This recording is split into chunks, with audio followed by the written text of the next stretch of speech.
He was a morbidly obese surgeon destined for an operating table and an early death. Now he's a rebel MD who is fabulously fit and fighting to make America healthy again. This is Stay Off My Operating Table with Dr. Philip Ovadia.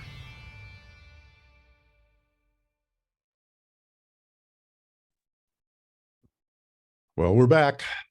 Thanks for joining us here on the Stay Off My Operating Table podcast. Bill, who do we have today? This is, I think this may be our first official Aussie. Am I correct? We had Anthony Chafee as well. So our second Aussie. You're second. Yeah. Although Anthony isn't native, so maybe he only counts as half an Aussie. He's just living there. So Dr. Max Golhane is our first native true Aussie on the program, and really excited to talk with him this week. We connected, on Twitter, and Dr. Golhane is very much into metabolic health and bringing that message down under, and really leading a movement down there. So really excited to introduce him to our audience. And with that, Max, I'm going to turn it over to you. Why don't you give a little bit of your background, what you do, and kind of how you got to where you are today. Okay, yeah. Thank you so much, Dr. Phil, and thank you for the opportunity to speak to your audience. Look, I'm a general practice registrar, so family medicine, we call that general practice here in Australia. And my background is basically I found low carb in around 2017, and I was in medical school at the time, and I went through a period late in medical school where I thought eating a plant-based diet was the right thing for me and the right thing for the environment, the right thing for my health, the most benevolent thing, and something that I could actively do to kind of improve the state of the world. And that was in 2017, and with a good friend of mine. And it was a very, very instructive year because we ate a diet that was very rich in grains, in legumes. We were eating tofu, and we had relatively low amount of animal foods in the diet. Just a little bit of lean kangaroo meat, actually. And our oils were overwhelmingly olive oil and avocado. And this was a very, very important time because it showed me personally that this type of diet wasn't suitable for my physiology. Some of the symptoms I was getting was quite intense bloating, irritable bowel type symptoms, just recurrent upper respiratory tract infections, and particularly one that was an aesthetically unpleasing symptom was quite severe acne.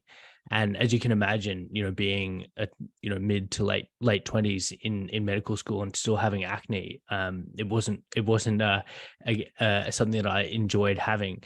So what I did is somehow I stumbled upon the Low Carb Down Under YouTube page. And for those US listeners who aren't aware of it, it's an amazing repository of videos and interviews and presentations with metabolic lifestyle and doctors using a low carb approach. And what I did is I cut out the grains, I cut out the fruit, I cut out the honey, I cut out all the bread and the legumes.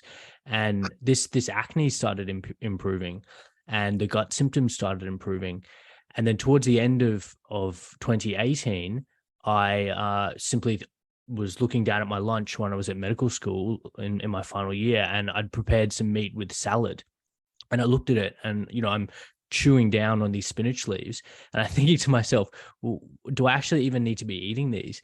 And at that time, I started listening to I started watching some videos from Dr. Paul Saladino, Dr. Sean Baker, who were doing a more of a carnivore approach.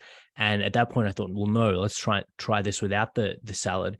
And yeah, I went carnivore for strict carnivore for a good probably 12 months. And yeah, I can distinctly remember the point that I went carnivore, because I had what I think reflect now back to a period of intense, probably about 4 to 5 weeks of intense, almost euphoria, which I believe was when I first went into deep ketogenic metabolism for the first time. And the amount of energy I had was unbelievable, and just a very, very profound subjective feeling of health. So that was, I guess, the point where I was fully converted to this idea of ketogenic and very low carb nutrition. And at the same time, I met my current mentor, who I'm working with down here in Albury, New South Wales, a Dr. Rob Sabo, and he is one of Australia's leading lifestyle GPs for reversing type 2 diabetes with low carb and carnivore. So all that to say, I just did a lot of self-learning and did a couple of years in medical school, after medical school, doing hospital work and working in emergency department. But now I'm here down in Albury, and I've just started my family medicine training and with Dr. Sabo, and I'm very much focused on low carb and carnivore for all kinds of uses and indications. So how did your classmates in medical school respond to your biohacking?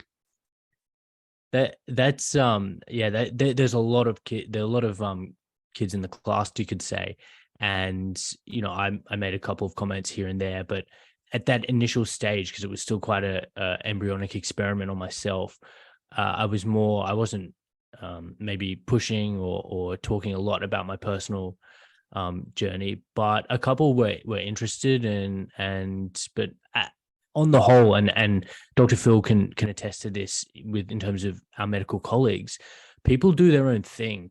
And a lot of people have fixed beliefs and strong beliefs especially about diet. So it wasn't really too much of an opportunity to proselytize or I guess convert anyone. What's the give us an idea of kind of what the lay of the land looks like in Australia? What would you say kind of the background diet is? What were you eating before you kind of went to the plant-based? And then I'd kind of follow up, like to hear about what the acceptance of kind of low carb keto has been in Australia, that we can maybe contrast with what's going on here in the US. Yeah, so Australians have a history of eating meat. Lamb particularly is very popular. Beef is very popular. We have very high quality lamb and beef in Australia. So, and historically, that was the food that everyone ate. If you ask our great grandparents or our grandparents, people, especially when I talk about seed oils and animal fats, people said, "Oh yeah, my great grandpa used to have bread with dripping, essentially animal fat on bread." So there's a deep history of eating plenty of animal foods, but more recently, there has been a push or towards consuming grains. So lots of Australians eat bread, eat a wheat-based cereal called Wheat Bix for breakfast. They eat Milo, which is essentially like a chocolate malt powder that they mix into milk. So there's a lot of carbohydrate consumption. Muesli, which is muesli bars, granola bars, very, very common. And from a fat point of view, Australians, and I'll ask patients in the emergency department or in the clinic, what oil do you cook with? And almost overwhelmingly, it's either olive oil or vegetable and canola oil. And no one is cooking with butter. No one is cooking with tallow or anything like that. So, and that's instructive to me because I wonder about the quality of the olive oil and everything that they're using. And almost universally in restaurants and fast food takeaways, it's all seed oils, vegetable oil and canola oil. So we don't have a lot of seed oil, soy or corn oil and less cottonseed oil, but it's mostly sunflower, canola and blended combination, which we call vegetable oil here. So that's a bit of a background about what most people are kind of eating. So a little bit of everyone is eating a little bit of meat, but there is this basis of carbohydrates that everyone is consuming. And in terms of your second part of your question, what how can we contrast that? I'd also make the point that I don't think there's much highly refined food that people are eating on the daily basis.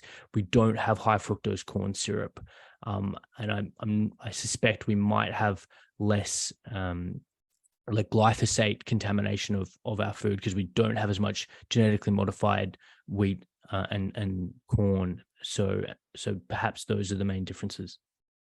And then my understanding is that, all of the beef there is, 100% grass raised, essentially. You don't really have the factory farming operations that we have here in the US. I'm not sure of the exact percentages, but we still have grain-fed or feedlot finished cattle. So my good friend and regenerative farmer down here, Jake Wolke, was mentioning to me that there'll be some beef that's called grass-fed, but essentially they're putting the beef in a feedlot and they're feeding it pelletized grass. So it's not hardly the same thing as being on pasture, but the access to grass-fed meat in Australia is very good here. And the lamb is usually, even the commodity lamb that you get in the supermarket is grass-fed and grass-finished. So there is really good access, which is a very, very big positive. And you can rely on the fact that it is a local beef. Even if you're going into a supermarket, it's going to be Australian beef, unlike America, where it's a bit of a lucky dip from what I've heard. You can source local, which is very good. I have a question about lamb versus beef. I love lamb, but being able to buy lamb, I live in the desert, and well, it ain't local. Let me put it that way.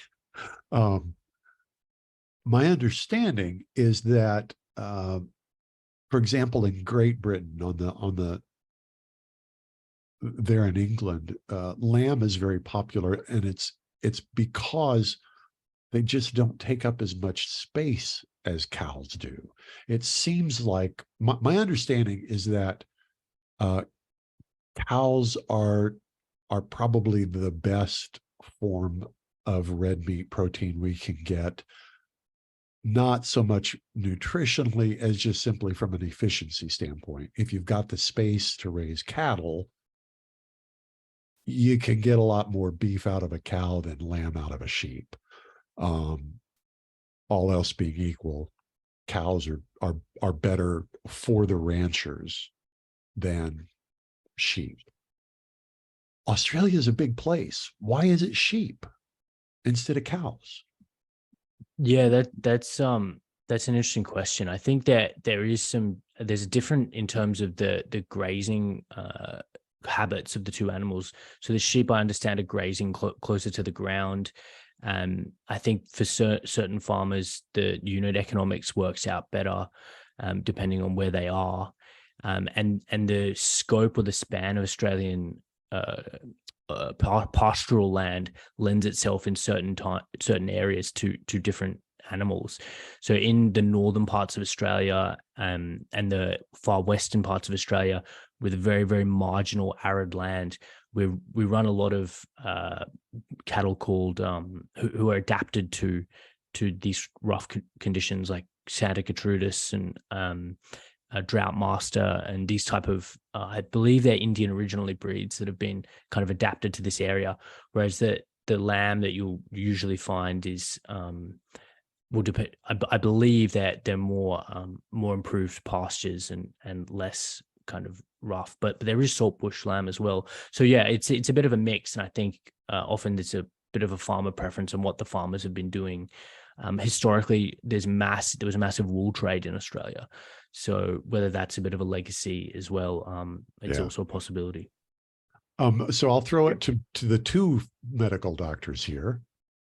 Is there a compelling nutritional reason to eat one rather than the other? So, I'll say that lamb may actually have some advantages over beef. Lamb tends to be higher in omega-3s and less polyunsaturated fats. Typically in lamb, I mean, it's going to depend on what the lamb is eating. Lamb is a ruminant animal, so a lot of the same advantages that beef has. I know, lamb is often nicknamed land salmon because it's nearly as high in omega-3s as salmon is. So there may be some advantages. I agree with you. I love eating lamb. It's just harder to source here in the U.S. Most of the lamb we get is actually, from New Zealand. Yep. But depending on where you are in the country, you can sometimes find some local lamb. But lamb is certainly no worse and maybe better on in some aspects than beef. Yeah, I was going to say the same thing. Is from my understanding is it has a more favorable fatty acid profile with those omega-3 fatty acids. It's also a taste. Like some people really love the taste of lamb. Well, it yeah, has a more it's that characteristic. For me. It just tastes fantastic. Yeah. All right, Great. so let's. I was just going to ask, while we're kind of getting the background as to what you're dealing with, what's the rate of metabolic disease, and do you see, obesity and diabetes? Is it as rampant as it is here in the U.S.? Yeah, so it is very prevalent. I mean, off the top of my head, I'm not familiar with the figures. I think the weight of BMI over 40, so morbidly obese, or those type of our fraction is less, but the prevalence of people who are just a little bit, I guess, overweight, and if you put a tape measure around their waist, it would be elevated. Very common. And even in younger people, in their early 30s or even late 20s, it's very common to see people, just beginning that process of nudging these higher BMIs. So, and that's what you see just typically. And I mean, in my 2 years in the emergency department, everyone that I would see, no matter what the problem was, almost invariably would have a raised BMI and have a raised waist circumference. And it makes you really wonder, everyone's presenting for these issues that are unrelated to, or seemingly unrelated to, their metabolic disease. But it just speaks to the fact that there is probably some underlying association about susceptibility to probably infection, susceptibility to all of these other conditions that require hospitalization if we are overweight or metabolically unwell. So,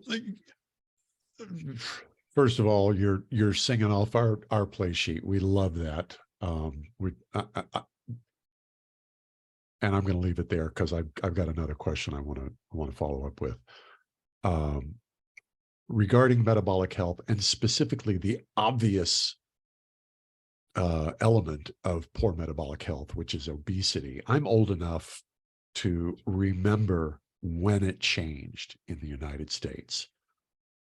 I graduated from high school in 1978, and if I've still got my high school yearbook. If I pull it out and flip through the pages, you will not see any fat kids.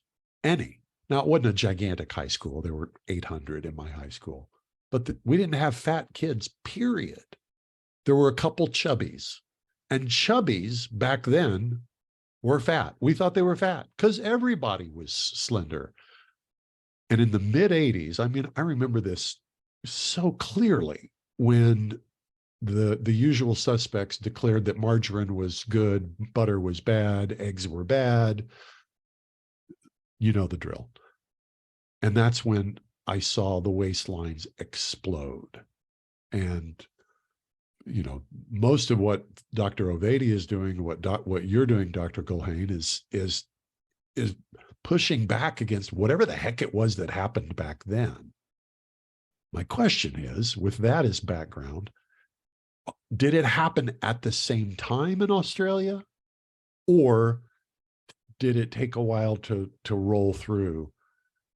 And if so, when did it happen in Australia?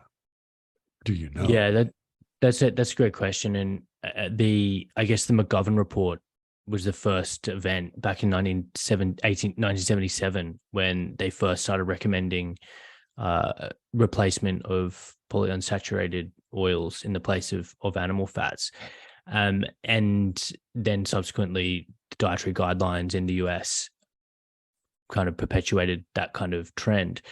Australia, just like all the other countries, has basically mirrored that. And our dietary guidelines, I believe from the 1980s has said something similar.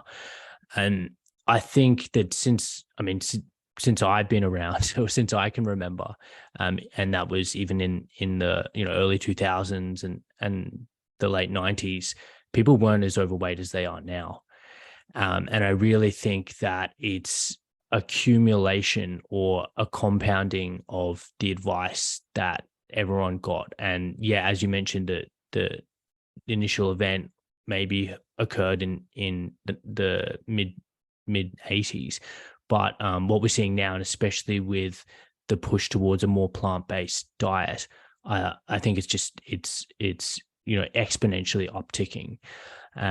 So yeah, I mean, what I think since I can remember, and again, that's mostly through the 2000s and the 2010s, is that kids are more overweight than ever. And it reflects the fact that we're eating such a high proportion of seed oils, carbohydrates, and other ultra-processed foods in the diet. What's the response of your community, the community that you serve as a physician, to this outlier type of approach to health? Here in the US, there's been it feels like an organized opposition to eating in a way that's metabolically healthy. Anybody who sticks their head up above the parapet is going to get shot at. Dr. Ovadia has got lots and lots of folks shooting at him. And of course, the saying is, if you're taking flack, you're over the target. Are you taking flack?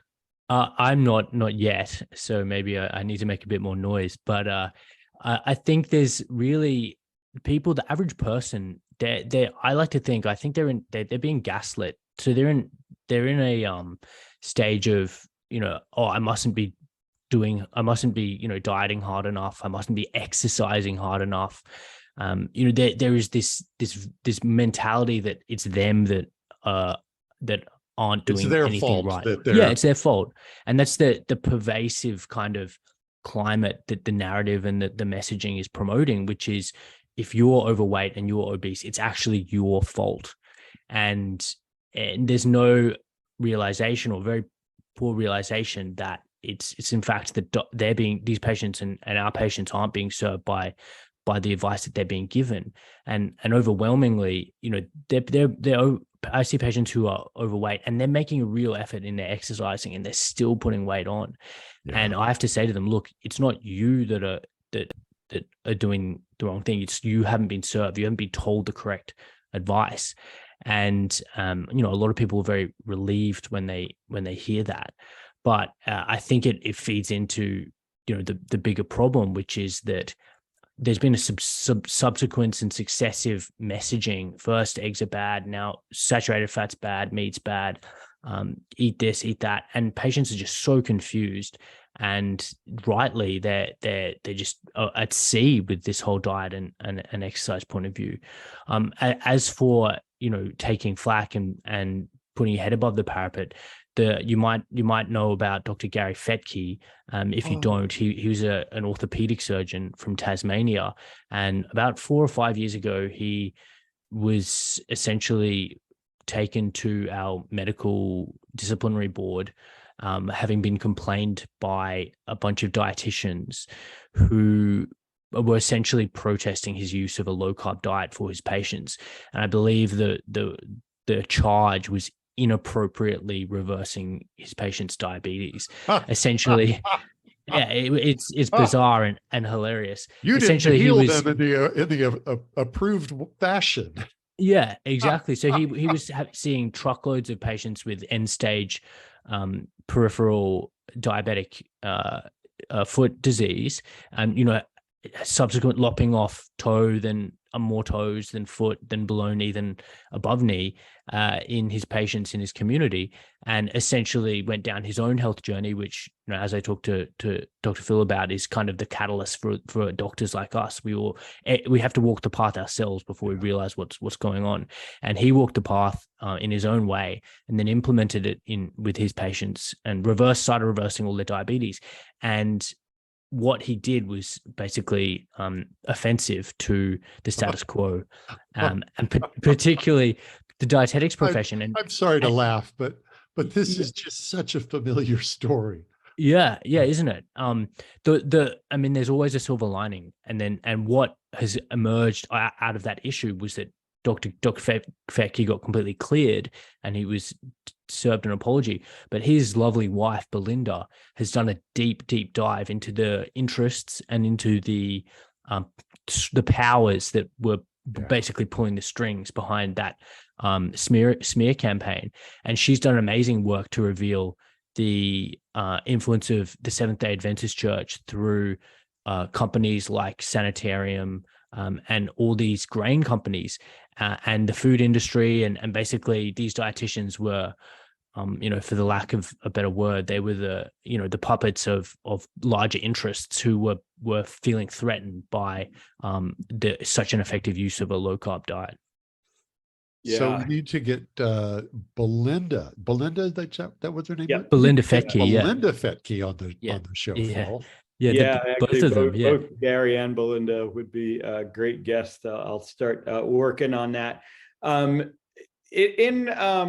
you guys have a largely socialized medical system. The government pays for the vast majority of medical care there, and you would think that would give them the incentive to promote good health and keep people from getting sick. Yet,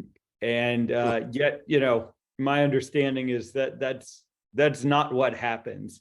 I'd love to hear kind of your thoughts on that, because one of the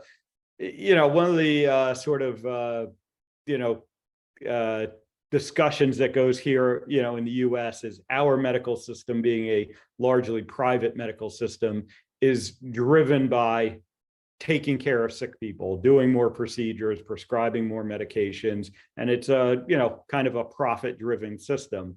But you would think in a socialized system where there's a limited pool of resources, you would be more focused on keeping people from getting sick in the first place.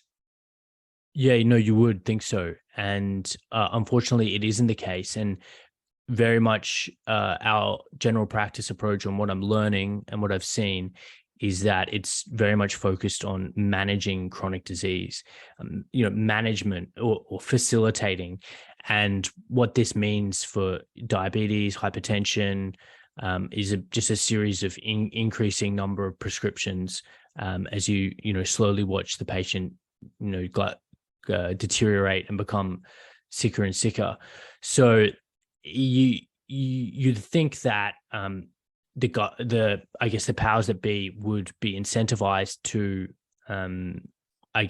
to have more outcome or reverse people's disease in terms of a profit point of view. But I suspect that the influence from entities that make money from this disease kind of complex are overwhelmingly dictating or perhaps influencing the way medicine is practiced. And yeah, I think that it is good evidence, Philip, of the fact that unless you have, perhaps, as long as you have someone in between the relationship with the patient and the doctor, in our case, Medicare, which is a government-funded healthcare system who pays us as GPs to administer care to our patients, until there is, I guess, more of a direct relationship with us and the patient, you're going to get, outcomes or treatment outcomes that aren't necessarily directed at the patient's disease and reversing the patient's disease. So yeah, no, it's not fairyland down here from a disease reversal point of view by any means. I think it's fascinating that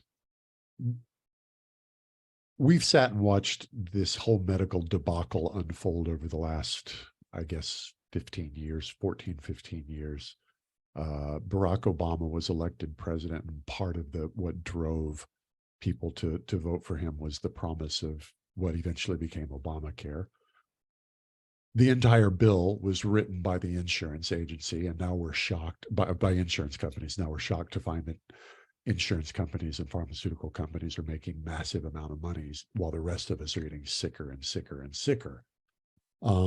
And yet, to a certain extent, we turn and we look at the healthcare practitioners and we realize they're largely handcuffed by the system itself. Even if they want to do the right thing, doing the right thing literally means risking your livelihood. Now, having said that, it seems like it'd be even more direct in a socialized medicine environment. Can you comment on that? Are you taking crazy chances with your career by going down this path? Yeah, so from a financial point of view and from, I guess, a practice point of view. So from a financial point of view, the low carb doctors that I have worked with and are studying under Dr. Robert Sabo particularly, he describes, life was easier when he was doing the tick and flick medicine. When you're seeing patients tick and flick, I love tick and flick, yeah, McDonald's medicine, where you're seeing patients in 7 minutes and then sending them on their way with a new script. And now after he went through his low carb journey and is talking about lifestyle, he's got 20-minute appointments because that's the time you need to discuss about why people are getting ill and how to really take the time to help them. So not an easier path by any means. And that's a main barrier. And if we think of the average doctor, that not only do they have that, they're going to perhaps be working more for less money. They haven't yet, even intellectually or from a knowledge point of view, understood the benefits of the low carbohydrate approach. So and metabolic medicine. So and I guess there's a trade-off for the job satisfaction. I mean, of course, you're going to enjoy your job a lot better when you're actually helping people and you're really, really taking people off lots of medications. So I guess we can think about those as the headwinds, and they're universal in medical systems, is that the headwinds are the system that you're working under, and potentially even the financial remuneration of actually solving our patients' problems. Bill, you should comment on this as well. You guys are doing the same thing in two different systems. Yeah, exactly. We've talked about it and we've talked with other physicians here on the program. I think Brian Lenskis maybe was one of the ones that said it best.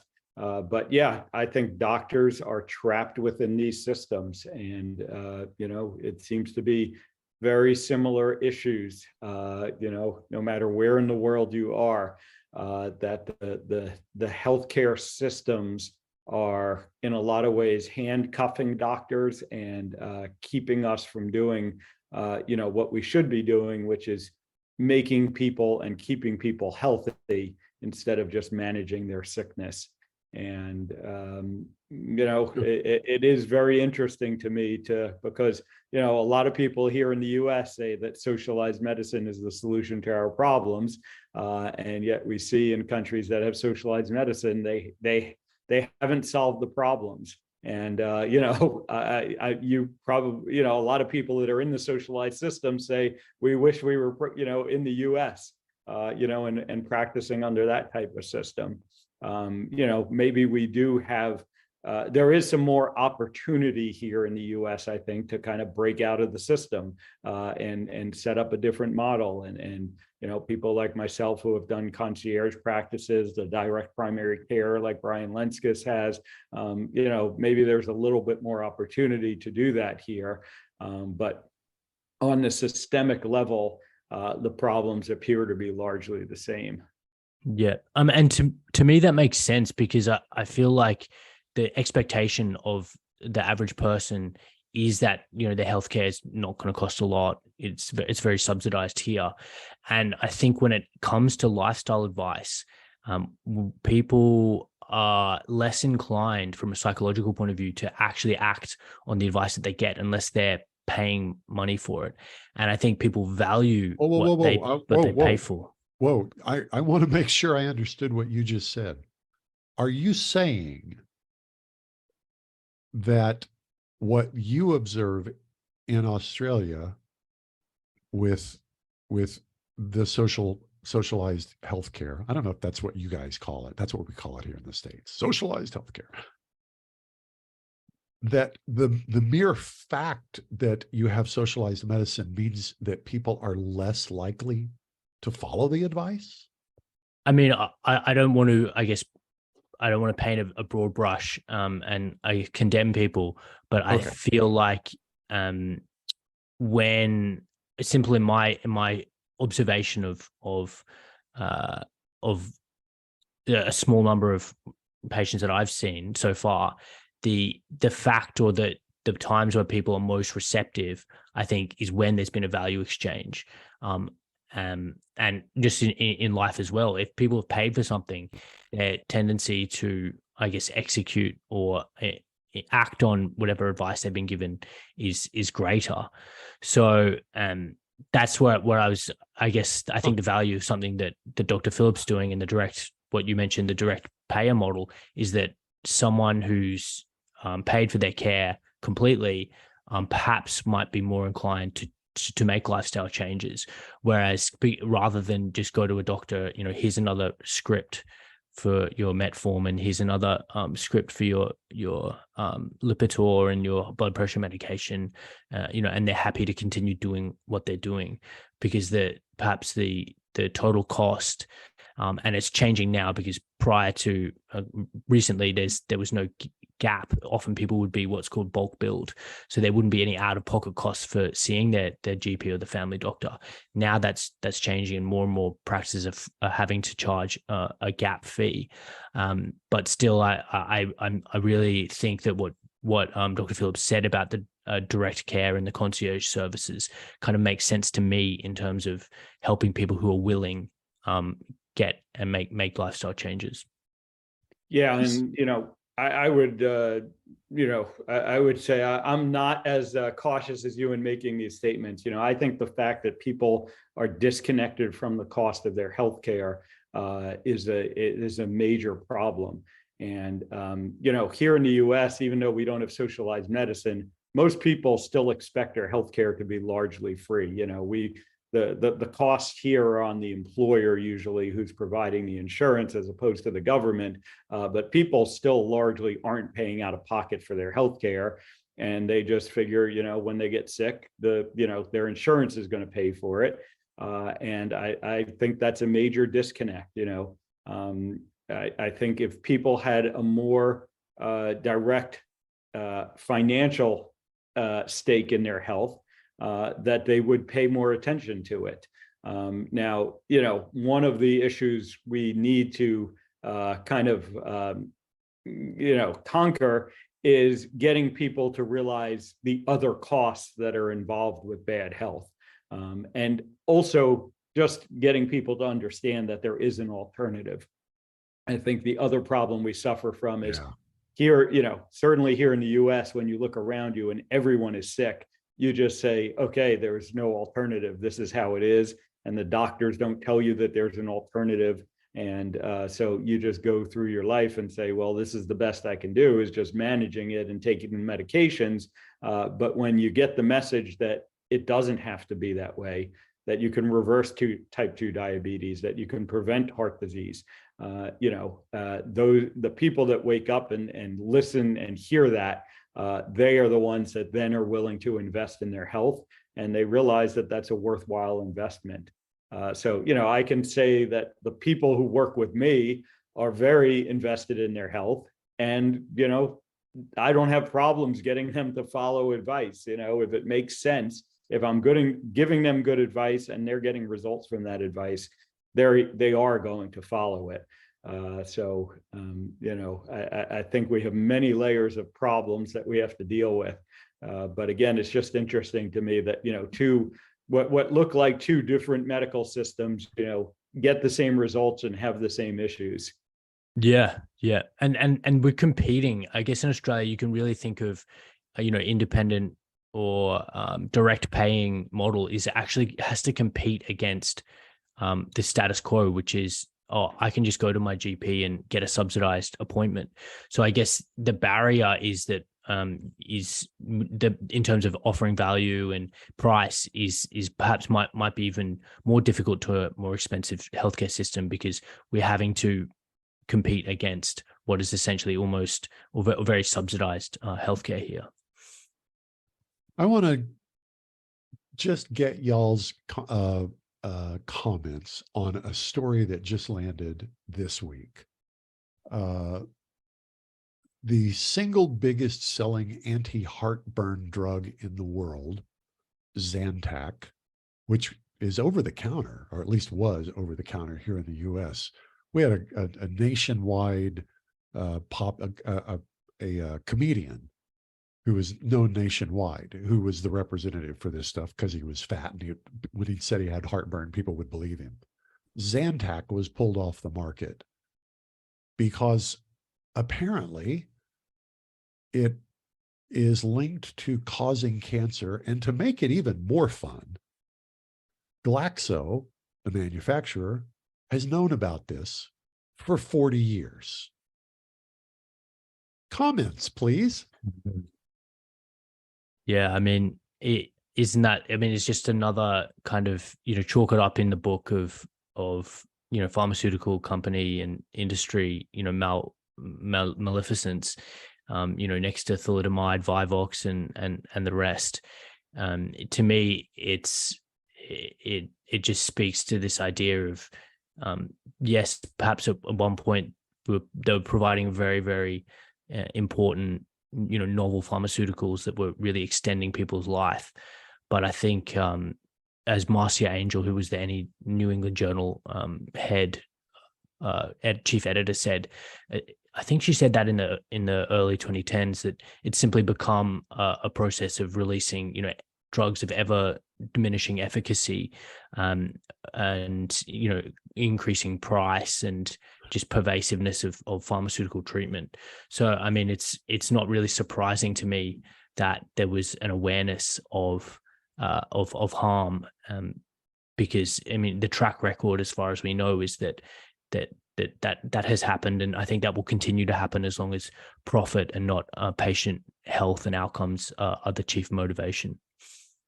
Yeah, and I think it also speaks to the failure of our regulatory organizations. I mean, when you look at this is what the FDA here in the U.S. and the equivalent organizations around the world are supposed to be protecting against. And what we have seen is that they have largely been captured, the regulatory capture, and here in the U.S. the FDA is basically just a bunch of pharmaceutical executives, and it's literally the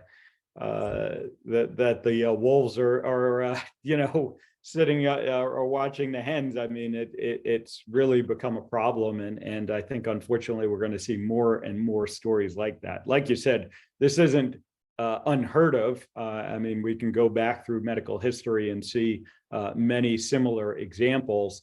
But when you look at something like thalidomide and even Vioxx,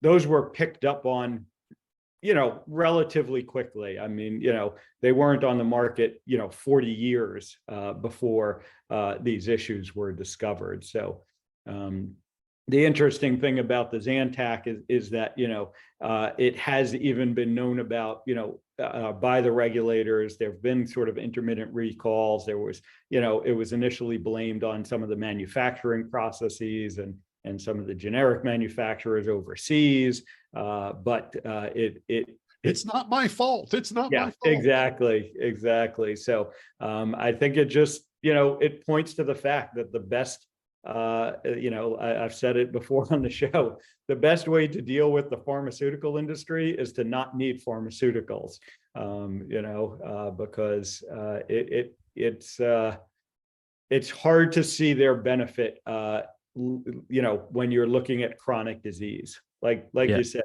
they've made lots of inroads, certainly early on, infectious diseases, acute illnesses. There's lots of things you can point to that, pharmaceuticals do a great job of. But when it comes to chronic disease, it's really hard to start to find benefit of these pharmaceutical products. And it seems to be getting less and less beneficial and just focused more and more on generating profits.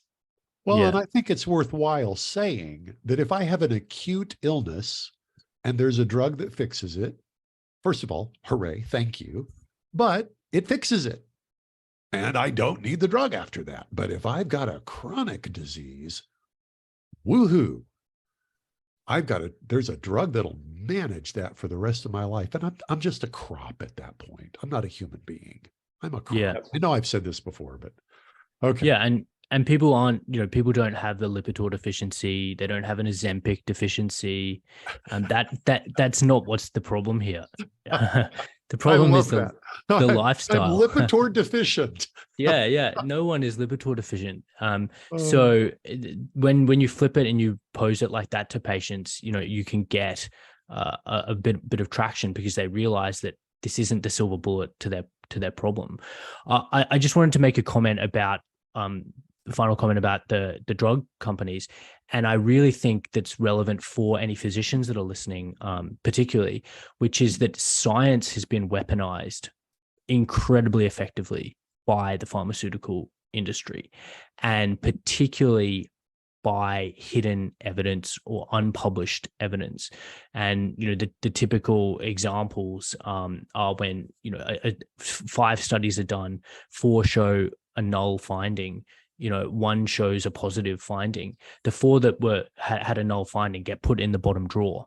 And there's a publication bias that misportrays this as a highly effective drug because you've had 1 out of 5 studies show a positive outcome.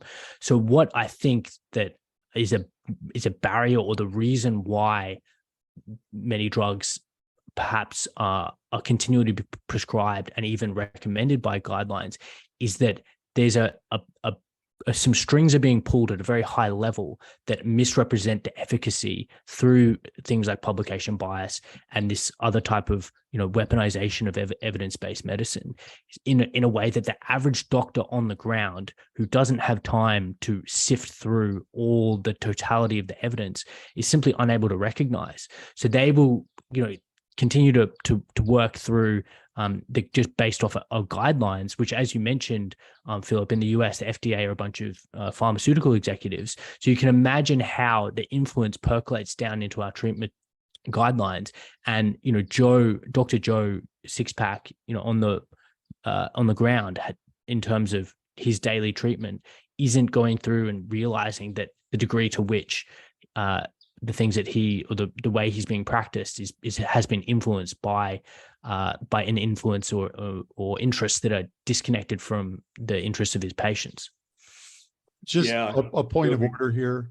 In America, Joe Sixpack's a plumber. So it's cool to know that in Australia that he can actually be a doctor.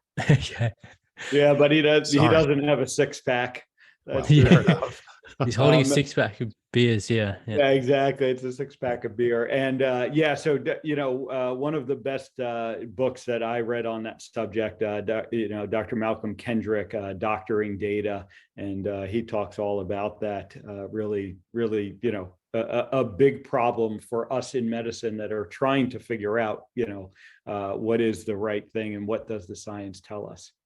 Before we wrap up, I'd love to hear, you're still early career. So what are your plans moving forward? How do you plan on incorporating this into medical practice?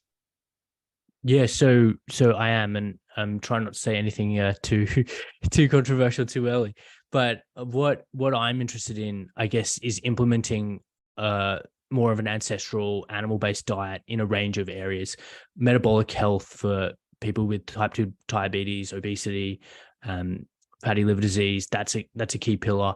I'm very interested in pregnancy and pre-pregnancy preparation, particularly improving the nutrient status of women prior to conceiving, because I think that's the ultimate form of preventative medicine. If you can make a baby or help a couple have a baby that doesn't have any of the negative epigenetic imprinting for obesity and metabolic disease, and a little bit about, I guess, pediatric or helping people eat a proper animal-based or a diet that is sufficient in fat-soluble vitamins so that we get proper facial development. I don't know if you're aware of the Weston Price stuff, but essentially facial development self-related to nutrition. So those are, and then obviously the tying in regenerative farming. And I'm working with a good friend of mine down here in Albury, Jake Wolke, who has a regenerative farm, is producing the highest quality food. And what I see is that this solution, if we're advocating for people to eat a lot of meat and a lot of animal foods, it's our duty to ensure that people, or encourage where they can afford, the highest quality nutrient dense animal food, and tying that in and making people realize that the health of their health is related to the health of the animals and the health of the land. So I guess those are the kind of main areas of my focus at the moment, and we'll just be working towards that and seeing how we go as those, I guess, progress.